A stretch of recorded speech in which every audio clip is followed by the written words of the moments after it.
அமைச்சரின் கருத்துக்கள் வர வர நாகரிகம் வந்து விமர்சனம். நான் எந்த இது நாகரிகம்லாம் பேசினேன் சொல்லுங்கள். அதாவது ஒரு இதுக்கு உதாரணம் சொன்னோம்னா வேறு எந்த உதாரணத்தை சொல்ல முடியும்?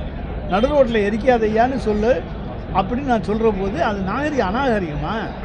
சொல்லுங்கள். நான் என்ன அநாகரிகமாக பேசுகிறேன்? ஏதாச்சும் தவறாக பேசியிருக்கேன்னா சொல்லுங்கள்.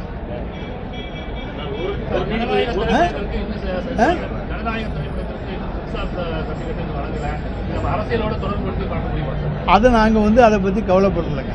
எங்களுக்கு எந்த சினிமா எப்போ வருதுங்கிறதெல்லாம் நாங்கள் அரசியல் வேலை பார்த்துக்கிட்டு இருக்கோம், தேர்தல் பணி பார்த்துக்கிட்டு இருக்கோம். சினிமா பணியை இப்பொழுது நாங்கள் பார்க்கவில்லை. அரசியலோடு நாங்கள் அதை தொடர்புபடுத்தி பார்க்கல.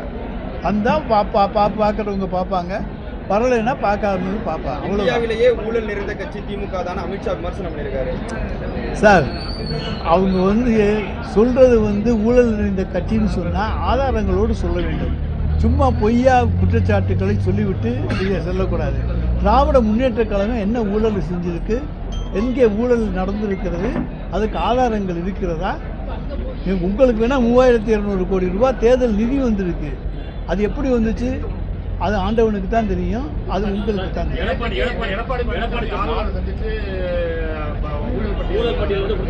சார், அது வழக்கமாக கொடுக்கப்படுகிற ஒரு பட்டியல் தான்.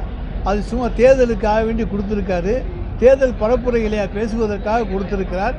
அதற்கான மறுப்புகளை நாங்கள் அந்தந்த மேடைகளிலேயே சொல்லிவிடுவோம்.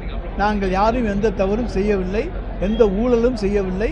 எனவே அதை மறுப்பதற்கான தைரியம் எங்களுக்கு இருக்கிறது. கலைஞர் கருணாநிதி அப்புறம் மு.க. ஸ்டாலின் அடுத்து உதயநிதி ஸ்டாலின் கனவு மெய்க்காது அப்படின்னு அமித்ஷா விமர்சனம் பண்ணியிருக்காரு. அவர் மெய்க்காதுன்னு சொல்றதுக்கு அவர் யாரு?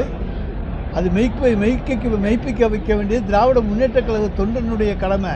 எங்கள் தொண்டன் செய்கிற வேலையை அவர் அமித்ஷா எப்படி செய்வார்? பாஜக தொண்டர் திமுகவுக்கு வேலை பார்க்க போகிறாரா? கிடையாது. திமுக தொண்டன் நிச்சயமாக தன்னுடைய பணியை சிறப்பாக. அமித்ஷாவோட தொடர்ச்சியான வருகை தமிழ்நாட்டில் ஏதாவது மாற்றங்கள் ஏற்படுத்த எந்த மாற்றத்தையும் ஏற்படுத்தாது. ஏமாற்றம் தான் அவருக்கு ஏற்படும்.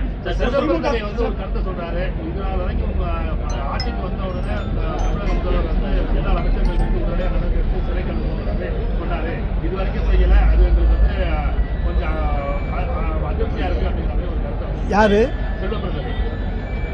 நாங்கள் கேஸுகள் போட்டுக்கிட்டு இருக்கோமே தவிர எத்தனை வழக்குகள் நீதிமன்றத்தில் இருக்கின்றன என்பதை நாங்கள் கணக்கெடுத்து சொல்லுகிறோம். நிறைய அமைச்சர்கள் மீது வழக்குகள் பதியப்பட்டிருக்கின்றன. அந்த வழக்குகளுக்கு அமைச்சர்கள் சிலர் குடும்பத்தோடு போகிறார்கள், சிலர் தனியாக போகிறார்கள்.